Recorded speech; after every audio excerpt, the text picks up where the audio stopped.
pretty easy to say, I want to be fast, but you can't really do that if you're stuck on the beginner method for your entire 2x2 journey. So today, I'll be covering 3 reasons why you should switch from the beginner method to the Ortega method.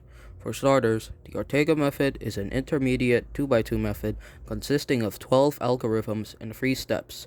The first one is building a face, not a layer, not necessarily, and then the next step is OLL, and then finally PBL. But don't let that discourage you, as the Ortega method is friendly for beginner intermediate cubers who want to use a more efficient method but don't want to learn a very advanced 100 plus algorithm method like full EG or TCLL.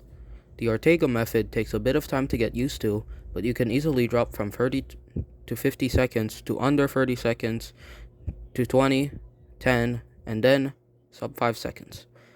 Anyway, first, I want to recommend that you should switch to the Ortega method in order to progress further into your 2x2 journey.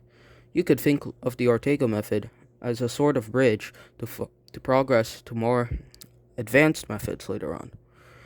You would want to progress further into your 2x2 journey and go to competitions or battle online, but you can't really win either of those if you're stuck on layer by layer, so learning the Ortega method is going to make you faster and help you get a solid rank in a WCA competition or online.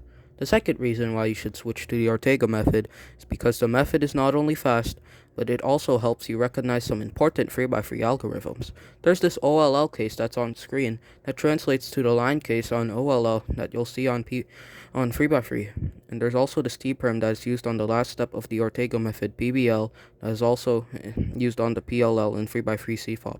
Finally, the last reason why you should switch to the Ortega method is because it's more appealing to solve a 2x2 in 5 seconds than in 40.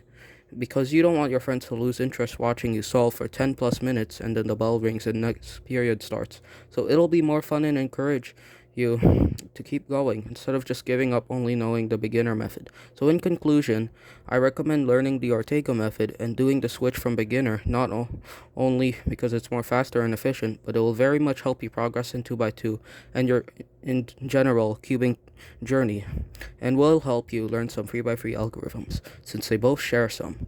I recommend watching JPerm to learn the Ortega method, or the YouTuber Thinkable, who has made an Ortega video as well.